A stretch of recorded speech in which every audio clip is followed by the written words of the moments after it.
And welcome to another edition of our Friday Conversation. We're joined by the EIU men's basketball staff. And if you're looking at our Zoom call here on my computer, which is the one they see it, so you guys may see this differently, so don't get shocked when I announce who people are and they're in different squares on your computer screen. But on the top with me, two of our assistant coaches, Justin Brown and Matt Bringman.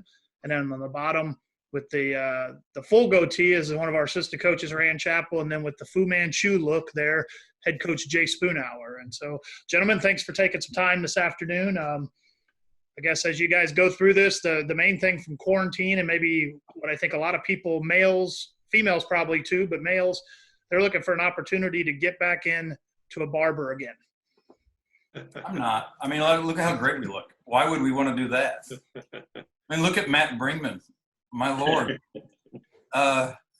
No, this is the biggest thing is that we all just we look ridiculous. Look at this. I proved that I can't grow a beard, and so I just cut off all the areas that didn't grow, and I'm left with this. This grows pretty nice, but everything where there's not hair, that was all gray hair, so I don't want that. But like Justin has a nice thing, so I don't know. We get this out of our system. I've had a lifetime of being kind of worried if it would ever come in or what would go on. So it's been a time of experimentation, and I think I might like it a little bit. Yeah, and it doesn't matter what anybody else thinks. It only matters what we think. So, how many you guys are working with the recruits here, kind of, and also your players? You guys are having weekly Zoom calls, kind of, for your guys. I guess the recruits may not have seen you, or they may have seen you 6 weeks ago with the start of the facial look and 6 weeks later, a different look, but kind of what's been the reaction from the guys on your team? Are they giving you guys a little bit of a hard time about the different looks? Well, they look worse. I mean, the whole thing is they don't the stuff with the recruiting and stuff. I mean, and a lot of it is still done on phone. I mean, it's not everything in the world's done video. And I think when you start looking and we've all been on way more video calls than we've ever been on in our life, and sometimes they get a little cumbersome. With our recruits and stuff, it's still a lot of audio.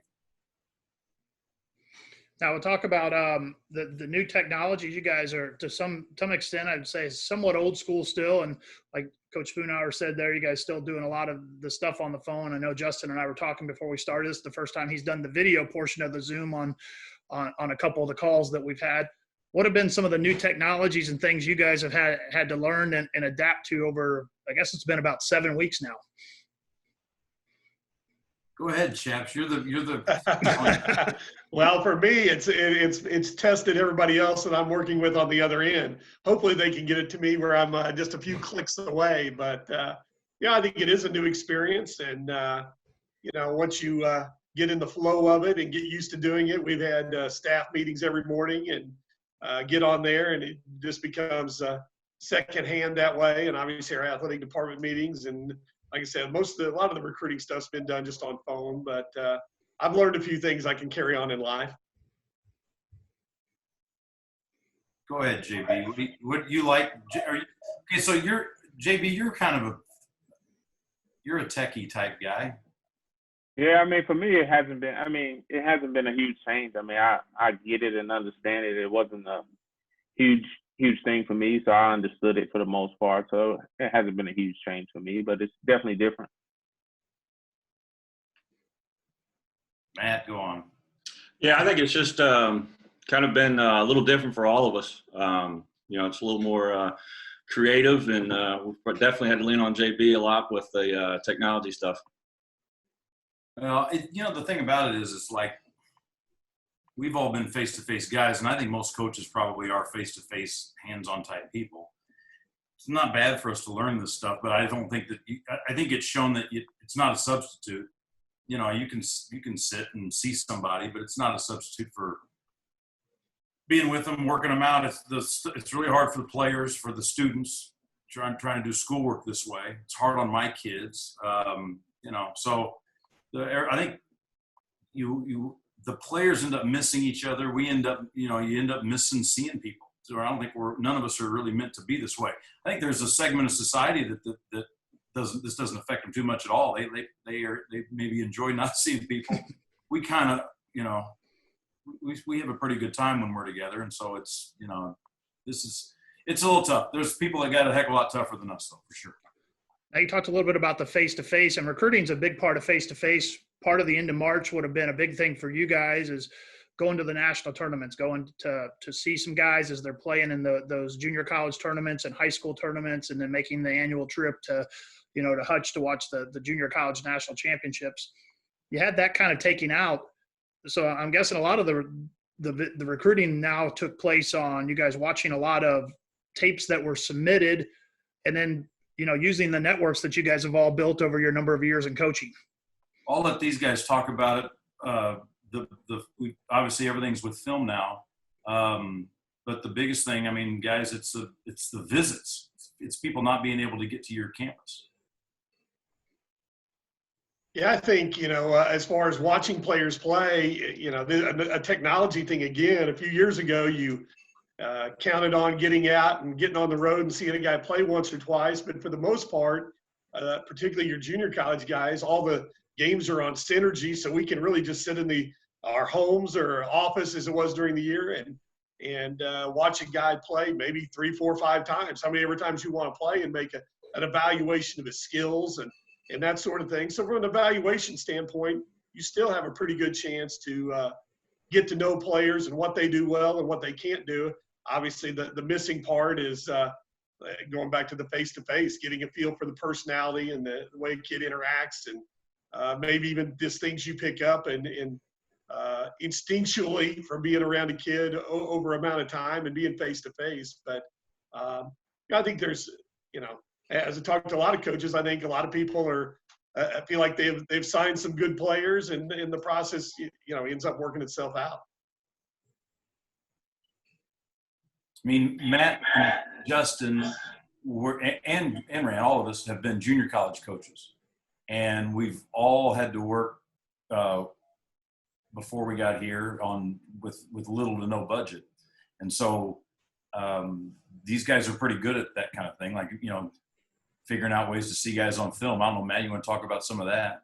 Yeah, I think the film has been the biggest thing, just as far as reaching out to guys. And I think the other thing that kind of gets overlooked is the relationship piece. Now you've got to really have relationships with these junior college coaches, these high school coaches, and really be able to trust them, because you're, like Coach Chap said, you're not allowed to get out and see them, spend time with them, go to lunch, pick up on some things, how they are maybe socially or off the floor. So you really got to kind of trust your relationships with other coaches in the business, and just watch a ton of film. And I think one of the things for us that kind of helped us out was just getting out in the fall and understanding and seeing guys in the fall. And I think we did a pretty good job of seeing as many guys as we could see in the fall, and just try to just carry those recruits out throughout the year and follow those guys. And like we said, just kind of watch those guys as much as we could on video. Well, and we've signed Sammy and Junior and Henry, and I mean, all these guys, and Micah, and it's like Ryan is in Ireland. They normally would have a relationship with our current players when they're on campus with them during a visit, and then they talk or whatever. Now it's like, it's so hard because they don't see anybody, and that'll be the big thing if they pass the deal where you're allowed to come on campus in the summertime. That'll have more importance now, because the thing about basketball, it's you got to learn guys, and you got to get along with them. If you're a pitcher and you can throw 95, you only got to figure out your catcher. That's it. With basketball, it's really a tough thing to try to get everybody involved, and that takes some time. So the summer will be important if they allow us to do that. Who knows whether that'll happen. Now you talked a little bit about your recruiting class there. You guys brought in a number of guys. You have a huge nucleus of the team returning last year from 17-win season, and there was possibly an opportunity before the sports world came to a crashing halt to possibly play in one of those postseason events. When you guys were addressing some needs, it looks like you kind of plugged in some pieces to one or two areas that maybe you needed. I think on a guy like Sammy, something different than what you had. I'm assuming there was a strategy to every guy you kind of went after. Yeah, well, we were we were one of the smallest teams in the country, but yet we didn't really get out-rebounded too much. In fact, I think we've out-rebounded our opponents. And we led the conference in block shots. So there's obviously nothing wrong with the forwards that we've got coming back between George and Skipper. But there is a size issue that it's nice to have people that are different than what you have. And so George and Skip were really athletic and tough guys and do all the things they do.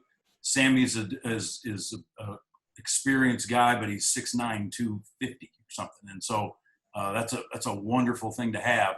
And then with the guards, when you look at having Josiah and Mac and Kayshawn, there's one thing with all three of those guys is, man, they can really, really shoot it and they can really score. And so it's important with the guards that we had coming in that we found guys that were really good at distributing the ball, and whether or not they were necessarily point guards, they play like point guards. Because I don't want Mac to have to be thinking about creating shots for people. I don't want Josiah, even though Josiah does it a little bit, I don't want him to have to think about that. All of us together thought, hey, this is really important that you've got a great group coming back, and then you can throw Dang in there. Hopefully he gets himself back. There's a really good group of guards that can really do some stuff, and so you wanted to try to get people that that fit what you were doing, and our guys here, Justin and Matt and Chaps did just I think a great job. We're not done yet.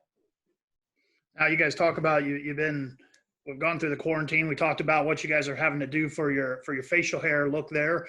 What are you most looking forward to being able to do when things kind of somewhat get back to normal that you kind of took for maybe granted beforehand? Go on, JB.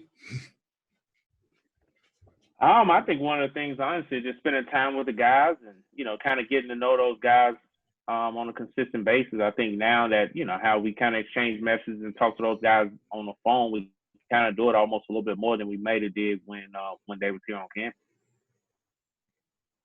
I was going to say, just even, I guess we've developed a daily routine over 7 weeks. You start to develop one at home, but I think one of the things in coaching is you just enjoy your routine of getting into the office and being around these guys. And we talk some business, but we joke around a little bit about different things and enjoy that camaraderie. And then as the players, I guess I'm thinking about a normal day as they finish up their work in the morning with the academics, they start stopping through the office and talking about the day and having some fun with them, and then getting on the court, getting workouts going early, and just the routine. I think it's something for me, when you've coached as long as I have, that's what you look at a normal day and you'd like to get back to normal. Yeah, I think that's the biggest thing is just getting back in the gym, walking past the gym in between classes, seeing guys on the gun shooting, and, going down there and just being able to, pass to them and talk to them about their day, and just being in the gym with them. I agree with all that. This time right now would be baseball, would be like for my kids, youth baseball. All the stuff that these guys said is exactly right. With right now, you're in finals week, and just everything is turned upside down. Just from a normal life, aspect, just I miss kind of going to the Little League ballpark in Charleston and watching my kids play baseball and just doing things. My yard is as good as it's ever going to be right now. I'm sick of looking at my yard. I'm tired of doing anything in my yard. I want to go do stuff outside on the other side of the street at least. Now, Coach, you talk a little bit about baseball there, and I've heard a few of the professional leagues have talked about trying to figure out a way to come back and have some sort of a season in a hybrid type format, but without fans. You're a lifelong Cardinals fan. I know the other guys may not be as diehard of a baseball people as Coach Spoon is, but he probably wears off on you over time on that. Is that something that you would sit there and watch, I'm guessing? Yeah, I mean, obviously everybody's making adjustments to everything. I think we need to get back to having things that we can do recreationally. And our jobs are recreation for a lot of people. And I think the beneficial thing will be once baseball can do something, whether they play at the spring training sites where the Florida teams play and the Arizona teams play, and do some sort of thing where you put together just an abbreviated season. then you can get into college football, maybe even the NBA. I don't know whether they do something where they close up last season. But if we can get a couple of seasons of ball started and going where people feel comfortable again, then ours can get going. As it sits right now, I mean, everybody's just has apprehension. The apprehension will go away once people realize that it's okay. I don't know when that'll be. No, and nobody does. I don't have any answers anybody else doesn't have. But I know this: and we're not meant to be indoors, and we're not meant to only talk on the computer. People need to get out and see each other, and they need to get out and do things. And so, something that's enjoyable would be good, whether it's college basketball season or baseball season or youth sports, anything. I know Coach Spoon is a lifelong Cardinals fan. Anybody that's talked to him would be able to pick up on that. But if you had to watch one of those teams, what would be the teams the other three of you guys would sit down and watch for a little while on some baseball? Or if an NBA came back in an abbreviated season, what's your go-to team to watch just to kind of distract you? I've been a lifelong Cleveland Indians fan, so I don't say much in the office. We haven't had much to talk about recently. So, but yeah, I would definitely watch some Indians baseball, and hopefully the NBA gets it figured out. I love watching NBA games, especially playoffs. I don't know if they'll go straight to the playoffs, but yeah, it'd be nice to get some sports. I've been stuck on the Last Dance documentary, so it gives you something to watch about sports. Yeah, I'm a Cardinals fan and spend a lot of summer nights. I think that's where I usually finish my night. No matter what's going on all day or running around, if I sit down at night and it's 9 o'clock, I'm probably going to be sitting there watching the Cardinals and watching the last 2 or 3 innings. And I guess just thinking about it normal, of course, my wife's now got me into Netflix and series. And I think I know what's going on with Survivor and everything else. And I think normally I'm a pretty strict ESPN guy in what I watch and what I follow. But I have heard someone say if, I don't know if we're at this point in any way, shape, or form, but this fall could be the greatest time in sports history in that you could have Major League Baseball going on and have college football going on and have the NBA playoffs going on and have the major tennis tournaments and golf tournaments. They could all happen in a 3-month period in the fall if everything fell right. So I don't know. I guess maybe that's something to dream about if you like sports. Yeah, I haven't done any discussion of baseball in office. I just listen. I don't know much about it, so I don't engage in those conversations at all. But I mean, basketball would be a really good thing if it did start back. I mean, just watching like Matt said, just the playoffs and watching those guys and knowing that those guys are going through kind of the same thing that everybody else is going through and some of the things that they will have to do to kind of get their season back going. You guys have talked about there's no sports right now to watch, and so you've been stuck watching the Netflix or those types of things. So what's been your go-to series that either you've chosen or in Coach Chapp's situation, his wife has chosen for him? I've watched all of Breaking Bad, which I realize I'm a few years behind on that, and done that. I've watched The Tiger King. I got that done. So I'm on point there. People want to talk about it. And I think I watched Ozarks too, and Waco. So you can tell I've been watching a lot of the big screen late in the evening. I believe it or not, I haven't watched any of it. I mean, I haven't. I started like I was gonna watch. I watched Tiger King. I watched it. I acted like I was gonna try to have the kids watch a movie a night. That went nowhere. So I don't know. I mean, I watch the news. I end up watching trying to figure out when we're gonna open up again. So I haven't gotten any of that.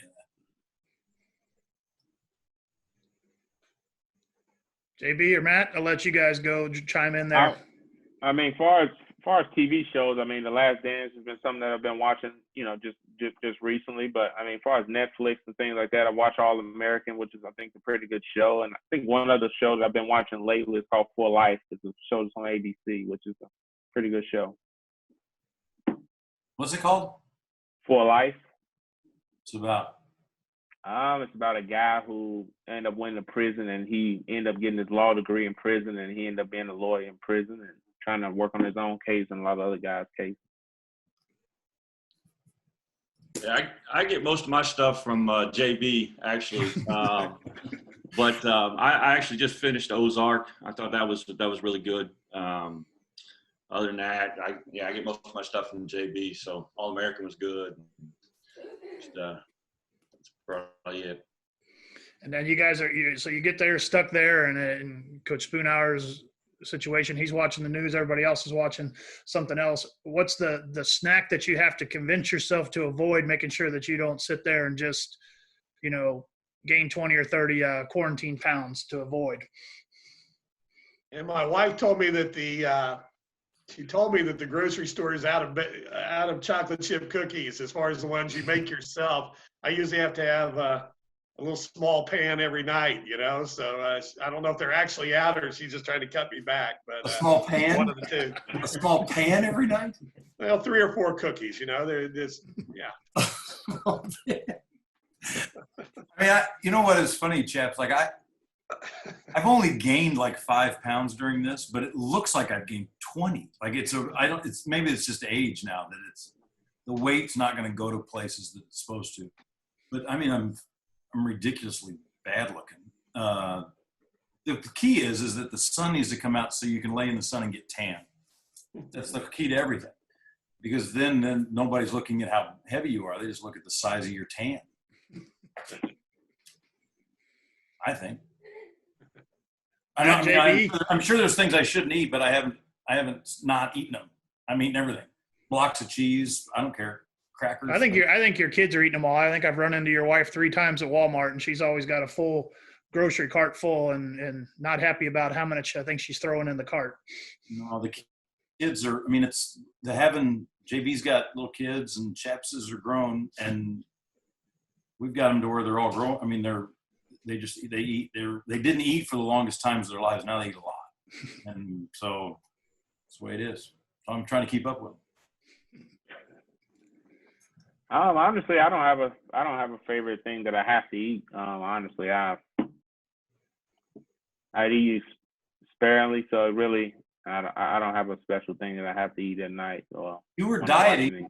You were dieting. Are you still doing it? Yeah, still haven't eaten a piece of meat since the last week of October. So you look like you're in the kitchen for this, and you got all these fancy things behind you, though. Oh no, I'm just in a room right now. Okay. Have you lost weight? Yeah, I've lost about 10 pounds or so. Since when? I don't know, but I'm just saying overall. You've through all that you have kept your diet. Yeah. See, JB's got willpower. Chaps and I did not. Matt, what's your go-to snack or the one you're trying to avoid? Probably chocolate ice cream. Probably that. That's probably the one I'm trying to avoid the most. And then my final question, I've started wrapping this up with everybody, and it may have changed for you. And I'll let Coach Spoonhour dictate what order everybody kind of goes in. It's kind of the privilege I've given the head coaches on this is what kind of song or artist, I guess, is kind of the one that comes to mind for summing up, going through the quarantine and being isolated. When we started these conversations about 7 weeks ago, one of the coaches for the track team had the "I'm So Lonely I Could Cry" by Hank Williams as the one. But maybe now that it's 7 weeks later, maybe that song doesn't resonate as much now. So I'll let Coach Spoon dictate what order everybody kind of goes in to think about that. Does anybody? I'm bad at coming up with like clever answers and stuff like this. Does anybody have an answer right now? I don't know if it's clever, but I try to listen to Kenny Chesney every morning. Everything's going to be all right. Everything's going to be all right. Yeah. Shoot, that's what you wrap it up with. Everything's going to be all right. However long it all goes, like that it's, this too shall pass. Everything that's ever happened, it's always found a way out of it. So God bless Kenny Chesney. All right. Well, I appreciate that. I appreciate your time this afternoon, guys, and hopefully you guys will be able to be at the point where maybe the NCAA makes some decisions where guys can get back and you can at least get some summer workouts with them and they can kind of get to know some of these new guys to get ready for next season. Yeah, it'll be good. We're gonna have a good ball club. So, but we need to get out there because people are gonna want to watch us. All right. Appreciate it. Thank you, guys. Yep. Thank you. See you, Mose. Thanks.